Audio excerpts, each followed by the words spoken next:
En los siguientes minutos dialogaremos con Eva Gollinger. Es una abogada venezolana norteamericana que también ha tratado temas de inmigración y derechos humanos. Ella está en el Ecuador y ha visitado hace pocos días el Pozo Aguarico 4 en Sucumbíos para constatar precisamente la mano sucia de Chevron. Y este es el primer tema que quisiera yo dialogar con usted, Eva. Bienvenida al Ciudadano. ¿Cuál es su primera impresión al haber visitado ya lo que fue dejado por la petrolera después de su operación de décadas en la Amazonía ecuatoriana? Bueno, gracias por la invitación de estar aquí.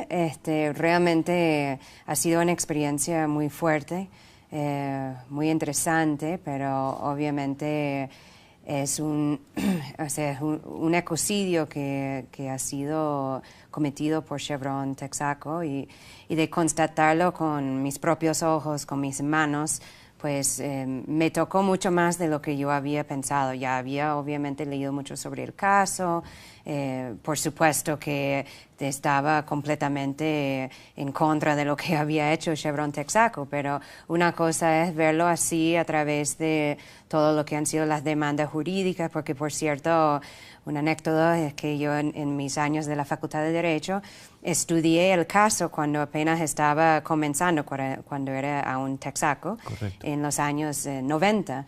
Entonces ya 20 años después, estando aquí y de ver que esa situación aún no ha sido resuelta y que esa comunidad sigue sufriendo, que esa contaminación sigue ensuciando toda esa zona, que las cifras de enfermedades, de muertos, siguen en aumento. Y que además de todo eso hay una ofensiva por parte de la petrolera Chevron en contra del Estado ecuatoriano, en contra del pueblo, para intentar responsabilizar a este país por el desastre cometido por ellos. Entonces, para mí ha sido más bien una experiencia que me ha dado mayor interés en trabajar a fondo con este caso y también a divulgar ante el mundo entero lo que ha sido esta grotesca contaminación cometida por Chevron y hacer todo lo posible para que ellos cumplan ya con la sentencia que ha sido emitido por los tribunales aquí en Ecuador. Ellos tienen que pagar por lo que han hecho. Eso no se puede quedar con impunidad. Eva, ¿cuál es el riesgo, digamos, legal de esto? ¿Cuál es el panorama? Y esto ya le pregunto como abogada, como jurista. ¿Cuál es el riesgo legal en que puede encontrarse, lamentablemente, este caso? ¿En un punto muerto? ¿O hacia dónde podría ir? No, mira, yo creo que, todo tiene que seguir como lo han estado haciendo hasta el momento. Hay una sentencia, Chevron tiene que cumplirla. Claro, ellos están haciendo una jugada sucia en el ambiente jurídico. Están haciendo todo lo que pueden para no hacerlo. No necesariamente porque no pueden pagar los 9.5 mil millones de dólares. Eso no es nada para esa gigantesca empresa transnacional. Lo que pasa es que a aceptar la responsabilidad y a pagar ya cualquier cantidad de dinero deja un precedente, porque Chevron no solamente está contaminando aquí, está cometiendo también desastres en otros países. Entonces, a comenzar a que un país además que consideran ellos como lo trataran, ¿no? En ese momento como su patio trasero, como un basurero, deja que ese país salga por encima, ¿no? del superpoder de Chevron, que finalmente también es el poder estadounidense. O sea, el centro del poder es el gobierno de Estados Unidos y ellos obviamente están protegiendo sus intereses y ese interés de una transnacional estadounidense. De dejar un precedente así, pues puede abrir la puerta a otras demandas. Y eso tal vez, además hay que el contexto del momento, un momento en América Latina en donde hay mayor soberanía, más integración, ¿no? Y en donde también estos estados latinoamericanos, estos pueblos están exigiendo a que transnacionales, a que agencias de Estados Unidos, de otros países, no sigan actuando con impunidad, no sigan interviniendo en los asuntos internos en estos países y que además tienen que cumplir con las leyes cuando están aquí como invitados, ¿no? Para que sea una empresa, para cualquier cosa que están haciendo, pues igual tienen que cumplir con las leyes de este país. En tiempos anteriores, antes del siglo XXI, se puede decir, actuaban como a ellos le daban las ganas. Con impunidad absoluta, ¿no? Sí, no, sin importar las leyes de estos países. Ahora eso ha cambiado, porque ha cambiado todo el sentimiento aquí en América Latina. Ya no aceptan que Estados Unidos ni las transnacionales mandan. Ya no mandan aquí. Entonces, yo creo que el caso tiene que seguir. Tiene que hacer, hay una sentencia, Chevron tiene que cumplirla. Ellos pueden intentar así en los tribunales internacionales, como están haciendo en La Haya, para responsabilizar al Estado. Van a hacerlo.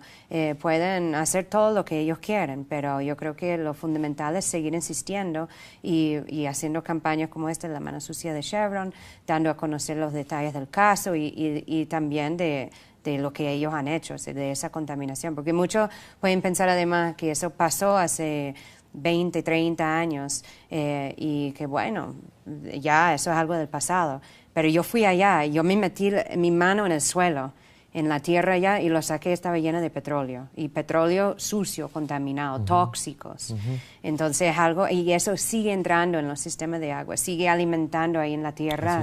Es una zona en donde hay es una extraña mezcla, ¿no?, de vida y de muerte. Y entonces, hablando con las comunidades, personas que no han dejado la zona por la contaminación, porque ahí nacieron, o sea, eso es su tierra. Sí. Es su tierra. Eva, ¿qué le parece a usted la efectividad de la campaña La Mano Sucia de Chevron? Han venido algunas personalidades a constatar el daño y pues mediante ello se ha hecho vocería para que el mundo se concientice y ser un mecanismo también de presión para que se responsabilice a la petrolera. ¿Qué opinión tiene usted de la campaña que se ha efectuado? Bueno, yo creo que está bien, me parece que es algo que está comenzando y se está dando a conocer y hasta el momento ha sido efectivo, ¿no? Hay que ampliarla y es algo, obviamente, mucha gente alrededor del mundo, sea lo que sea su ideología, tienen también ese sentir por la protección del ambiente. Entonces, es muy difícil que alguien esté en contra de una demanda que busca mejorar una situación en donde ha habido un ecocidio. O sea, ¿quién puede decir cuando uno se mete la mano en la tierra y sale contaminada de petróleo y tóxicos que eso está bien? Eso no está bien. Entonces yo creo que es una campaña que puede llegar a un público muy amplio, o sea, más allá de su afiliación política. Y por eso es muy importante que haya gente que puede llegar a un público diverso. Y así, que sean celebridades, que sean periodistas de diferentes partes del mundo, políticos, quien sea, activistas, la gente tiene que venir para verlo, porque realmente aquí estamos hablando no solamente de los casi 30 años de que operó Chevron Texaco en esa zona, en la Amazonía, sino 50 años, es medio siglo de contaminación continua, porque estamos hoy a 50 años del comienzo de las operaciones de Chevron Texaco y ellos desde el comienzo estaban contaminando y estaban engañando a ese pueblo. A mí me da una rabia, pero inmensa, cuando a mí me cuentan que esa petrolera estadounidense decía a la gente que el petróleo era bueno para ellos, el tóxico era bueno para ellos de consumirlo, de echarlo a la piel, o sea, que los niños que caminaban en eso, no, eso está bien, no, simplemente para ellos justificar el desastre que estaban haciendo, porque no querían pagar para hacerlo bien, o sea, cumplir con las normas de hacer una extracción petrolera así de una forma segura, ¿no?, cuidadosa, como hoy se está haciendo en esa zona. Pero hay algo también que creo que le puede llegar a una audiencia mundial, el hecho de que esta es una zona, este es el pulmón de este continente, la Amazonía ecuatoriana. Correcto. Eso no se puede dejar así, contaminado. O sea, esto es algo que necesitamos como humanidad. O sea, no solamente es una comunidad ahí de 44,000 personas que ha sido afectado, no, nos está afectando el mundo entero. Entonces creo que es algo en donde llega más allá la responsabilidad de denunciar el ecocidio de Chevron y también la obligación de hacer todo lo posible para que paguen las consecuencias, que no haya impunidad y para impedir que más nunca vuelva a suceder una situación así. Eva, usted hace un momento se refirió a que casos como este dan la pauta para darnos cuenta de que Latinoamérica vive otro momento histórico. ¿A qué se refiere exactamente? ¿A poder combatir mucho más la hegemonía, digamos, en este caso, de una transnacional, por ejemplo?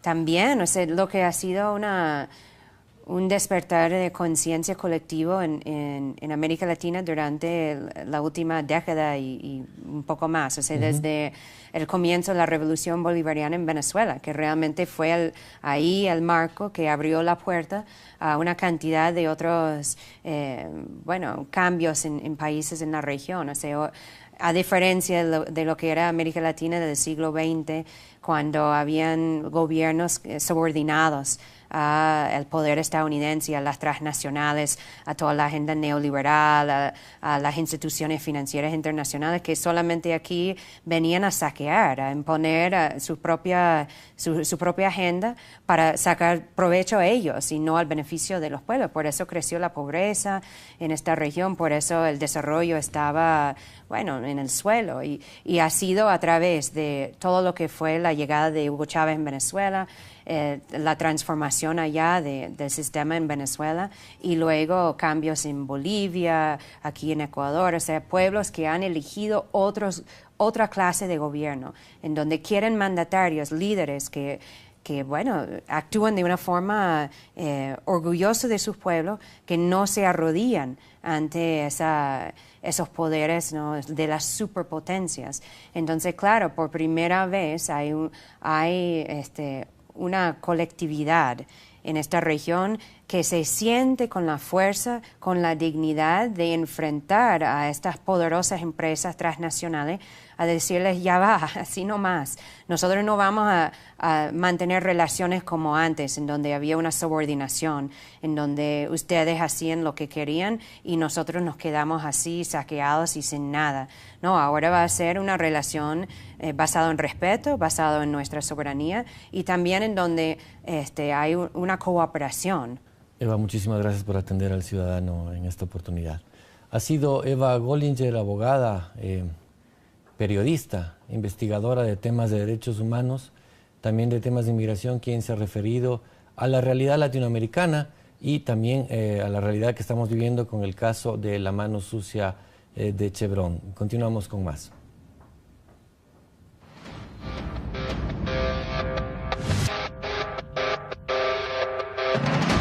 Ya lo que fue dejado por la petrolera después de su operación de décadas en la Amazonía ecuatoriana. Bueno, gracias por la invitación de estar aquí.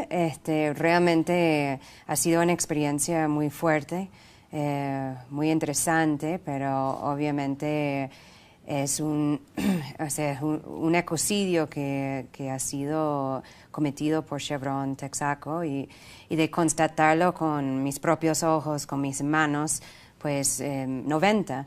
Entonces ya 20 años después, estando aquí y de ver que esa situación aún no ha sido resuelta y que esa comunidad sigue sufriendo, que esa contaminación sigue ensuciando toda esa zona, que las cifras de enfermedades, de muertos, siguen en aumento.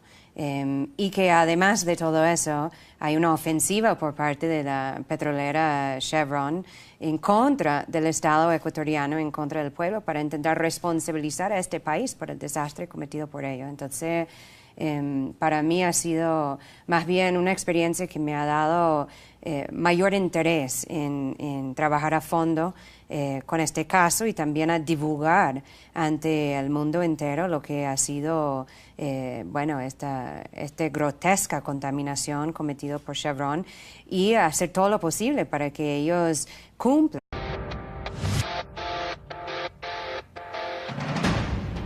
En los siguientes minutos dialogaremos con Eva Gollinger. Es una abogada venezolana norteamericana que también ha tratado temas de inmigración y derechos humanos. Ella está en el Ecuador y ha visitado hace pocos días el Pozo Aguarico 4 en Sucumbíos para constatar precisamente la mano sucia de Chevron Y este es el primer tema que quisiera yo dialogar con usted, Eva. Bienvenida al Ciudadano. ¿Cuál es su primera impresión al haber visitado? Me tocó mucho más de lo que yo había pensado. Ya había obviamente leído mucho sobre el caso. Por supuesto que estaba completamente en contra de lo que había hecho Chevron Texaco, pero una cosa es verlo así a través de todo lo que han sido las demandas jurídicas, porque por cierto, una anécdota es que yo en mis años de la Facultad de Derecho estudié el caso cuando apenas estaba comenzando, cuando era aún Texaco, Correcto. en los años